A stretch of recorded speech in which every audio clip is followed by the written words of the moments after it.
के जन्म के इस अवसर पर समायोजित इस सभा में समुपस्थित भगिनियों, माताओं, बंधुओं, सभा के आयोजकगण और इस विशिष्ट तिथि को उपस्थित स्वामी सहजानंद सरस्वती के अनन्य अनुयायी समादरणीय अग्रनंद सरस्वती जी, अग्रिम पंक्ति में उपस्थित माननीय के शर्मा जी, नरेश शर्मा जी, हमारे देसाई समाज के जागृत अग्रज बंधु, आप सबों का मैं हार्दिक अभिनंदन करता हूं।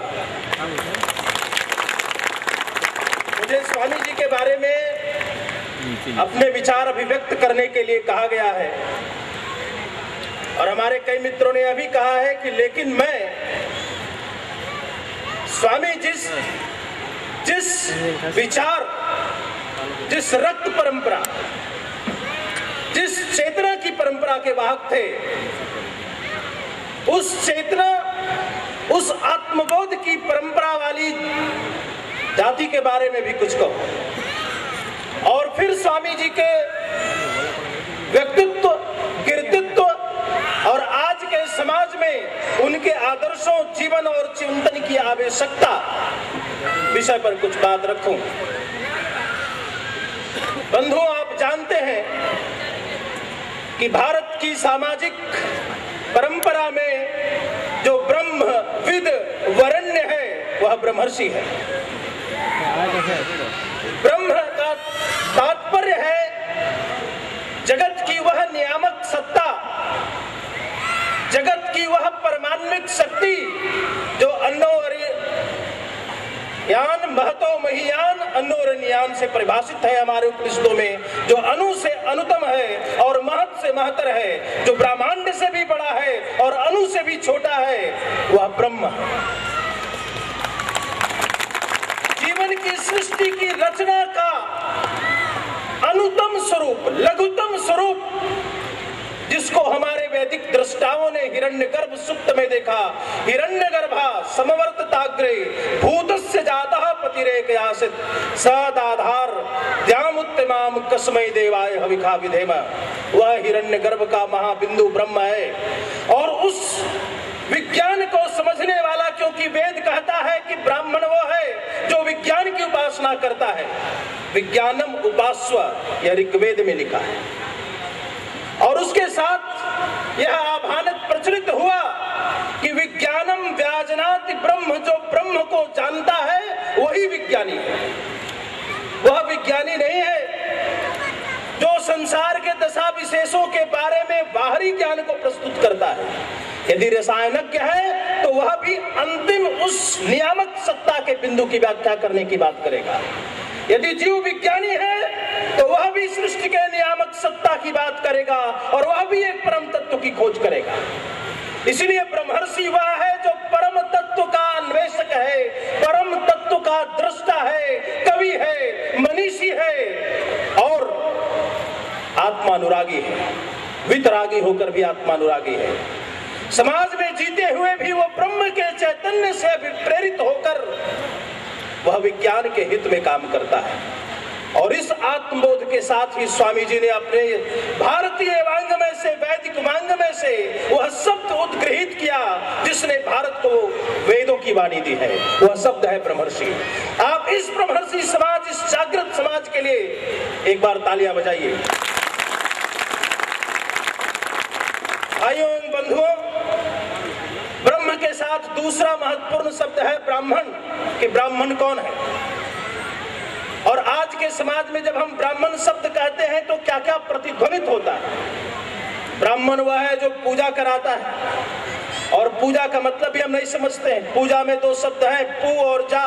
पूर्णता में जो जायमान है वह ब्राह्मण है, वह पूजा कराने वाला ब्राह्मण है। कर्मकांड का भी हम सामान्य अर्थ लेते हैं, अरे वो अंधविश्वासी चीजों को कराने वाले लोग हैं। कर्म क्या है? पूरी सृष्टि, पूरी प्रकृति, पूरी ईश्वर की है जो रचना, ऋत की परंपरा में बंधी हुई है। इसी ऋत शब्द के ऋषि से ऋतु बना है, ऋषि बना है। ब्रह्मर्षि का ऋ भी इसी ऋ शब्द से लिया गया है। इस ऋत का मतलब है कॉस्मिक ऑर्डर, ब्रह्मांडीय नियम। ब्रह्मांडीय नियमों को मंत्रों में जिसने ढाला वह ब्रह्मर्षि है। ब्रह्मांड के विज्ञान को जिसने मंत्रों में ढाला, और मंत्र क्या है? मना त्रायते, जो मन को त्राण देने वाला है, वह मंत्र है। और उस मंत्र का दृष्टा ब्रह्मर्षि है, उस मंत्र का दृष्टा ही सही ब्राह्मण है। मैं कह रहा था कि ब्राह्मण से क्या प्रतिध्वनित होता है? जो कर्म कांड कराता है। हम कांड शब्द पर देखेंगे। का मतलब संपूर्ण, यह हमारे अल्फाबेट का वर्णमाला का पहला शब्द है।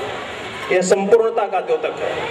और ये पूरी सृष्टि अंडमय है। हम अंडमय प्रकृति में जीते हैं। इस अंडमय प्रकृति, इस अंडमय ब्रह्मांड, ब्रह्मांड में भी ब्रह्म और अंड दोनों शब्द हैं। और अंड वह है जिसमें सृजन की ऊर्जा है। जो कर्मकांड हम करते हैं वो सृजन की ऊर्जा को जागृत करने वाली शक्ति के लिए करते हैं। और उस सृजन की ऊर्जा को जागृत करने वाली शक्ति का जो दृष्टा है वह ब्रह्मर्षि है। स्वामी जी ने एक विशिष्ट पारमार्थिक चिंतन के साथ इस शब्द को उद्गृहित किया हमारे वेदों से और हमारे वांग्मय से, और हम सगर्वाज कहते हैं कि हम ब्रह्मर्षि हैं। ये स्वामी जी का एक अनुपम देन है हमारे समाज को। एक बिंदु उभर कर आता है कि ब्राह्मण तो राजा होता है या नहीं होता, ब्राह्मण भूपति हो या नहीं हो, ब्राह्मण शस्त्र चलाए या नहीं चलाए, वह विप्र है, वह दीन है, वह याचक है, वह भिक्षार्थी है, वह बहुत भिक्षाम देहि में विश्वास करता है। वह इतना निर्धन है कि राजा के आगे हाथ पसार कर खड़ा होता है। लेकिन ऐसा नहीं है। ऋग्वेद कहता है कि ब्राह्मणे प्रथमो कांग भूमि,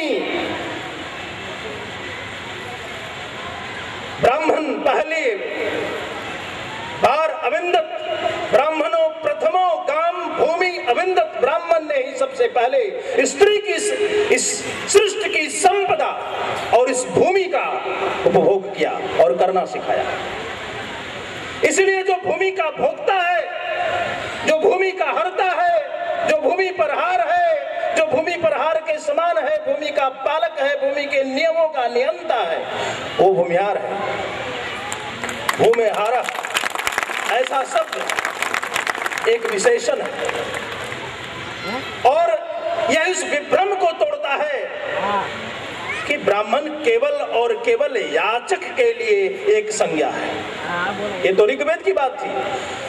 यजुर्वेद जो दूसरा हमारा महत्वपूर्ण वेद है, उस वेद में भी यह बात उभर कर आई, अस्माकम ब्राह्मणा नाम राजा।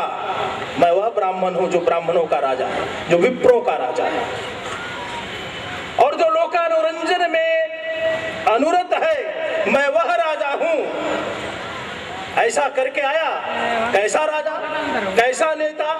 तो एक प्रचलित शब्द है जो राजाओं का भी अभिषेक करता है, ऐसा करता है, वह पुरोहित है। और यह आया कि सर्वतो धूरम पुरोहितम, राष्ट्र की जो धुरी है वो पुरोहित है। समाज के हित में जो समाज के पुरता आगे खड़ा होता है वो पुरोहित है। और अमरकोश में उसकी व्याख्या अमर सिंह ने किया है कि पुरोधा अस्तु पुरोहिता, जो ज्ञान का पुरोधा है वह पुरोहित है। और हम कैसे पुरोहित हैं, यह भानक भी हमारे शास्त्रों में आया।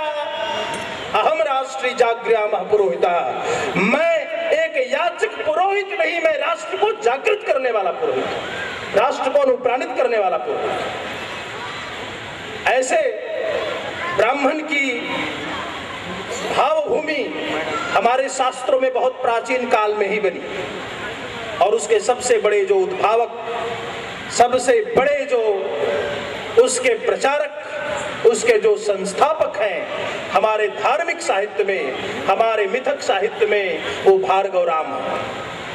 हम लोग कई बार सोचते हैं राम एक है, रामचंद्र भगवान से उनको जोड़ते हैं, लेकिन हमारे शास्त्रों में एक लंबा काल है शास्त्रों का, जिसमें राम शब्द से केवल भृगु वंशी परशुराम की दोतना होती है। और ये परशुराम कैसे हैं? हम गुजरात की इस भूमि पर खड़े हैं और गुजरात की भूमि पूरे भारतवर्ष के इतिहास में बहुत महत्वपूर्ण है। हम प्राचीन काल में इसे सौराष्ट्र प्रदेश कहते थे, हम इसे लाट प्रदेश कहते हैं, हम इसको विविध नामों से जानते रहे हैं। कालांतर में कहते हैं कि गुर्जरों से आने से देश गुर्जरात्र के नाम से मशहूर हुआ, ये क्षेत्र प्रसिद्ध हुआ। वैदिक काल में कभी इस क्षेत्र पे हैहय वंश का शासन था और सहस्त्रबाहु यहां शासन कर रहे थे। एक अनाचार का शासन था, एक अत्याचार का शासन था, एक ऐसा शासन था जिसमें क्षत्रिय क्षय को त्राण देने वाला अपने कर्तव्य को भूलकर, धर्म के कर्तव्य को भूलकर धर्म को नुकसान पहुंचा रहा था। और उससे यदि कोई सबसे अधिक आप्त था, दुखी था, तो वह ब्रह्म का दृष्टा। प्रकृति सभी मानव समूह के लिए है, सभी जाति समूह के लिए है, सभी वर्ग समूह के लिए है, किसी एक के विशेषाधिकार में नहीं हो सकती है। और इस भाव से जब भगवान परशुराम ने युद्ध भूमि में सहस्त्रबाहु को ललकारा कि सहस्त्रबाहु अर्जुन, तुम्हें यह विज्ञात होना चाहिए कि तुम्हारे समक्ष कौन खड़ा है। मेरे हाथ में परशु है, मेरे पृष्ठ पे तुनीर है, मेरे पास अकाट्य तीर है, मेरे पास वेद वाक्य भी है, और वीरता का जो सबसे बड़ा प्रमाण हो सकता है एक ब्राह्मण के लिए धनुर्विद्या, मैं उस धनुर्विद्या का भी अध्येता। महाभारत में लिखा हुआ है कि ब्राह्मणों की एक ऐसी जाति है, शांति पर्व में लिखा हुआ है, कुलीनः शील गुण समन्वितः धनुर्विद्या विशारद। एक ऐसा ब्राह्मण जो कुलीन है, जो शील है, शील गुण का पालन करता है, परंतु वह धनुर्विद्या का भी विशारद है। और ये परशुराम सहस्त्रबाहु को यही कहते हैं कि तुम मेरे धनुष का तेज देखो, मेरी वाणी का तेज देखो। अग्रता सकलम शास्त्रम प्रसिता ससरम धनु इदम ब्राह्मम इदम छात्रम शापादपि शरादपि। क्या ब्राह्मणत्व है और क्या छात्रत्व है वो मुझसे पूछो। मैंने दोनों गुणों को अपने आप में समायोजित किया है। और जब उन्होंने पराजित किया सहस्त्रबाहु को, तो ब्राह्मणों को प्रतिष्ठापित किया। और गुजरात में ऐसे ब्राह्मणों की परंपरा है जो इस देश में स्थित होने के कारण, देशस्थ वासस्थ नायक होने के कारण, नायकत्व को प्राप्त करने के कारण नायक कहलाए। हम आज उन्हें सामान्य रूप से देशस्थ ब्राह्मणों के नाम से जानते हैं। इन देशस्थ ब्राह्मणों की गौरवशाली परंपरा के लिए एक बार करतल ध्वनि करें।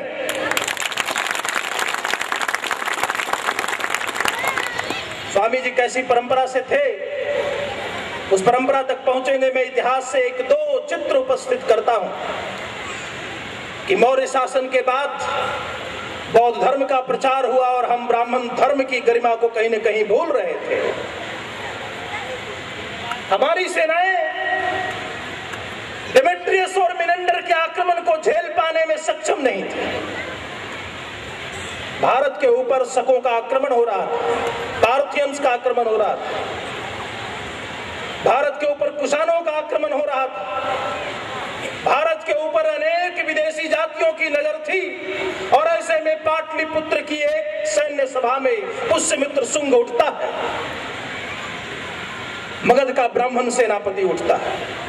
वह वृद्धत की हत्या करते हैं और कहते हैं कि बोलो राष्ट्र को क्या चाहिए, एक शिव संकल्प युद्ध का चाहिए या केवल एक बौद्ध धर्म का मंत्र चाहिए, संगम शरणम बुद्धम शरणम चाहिए। आवाज उठती है राष्ट्र को शिव संकल्प चाहिए और युद्ध आमंत्रण दे रहा है।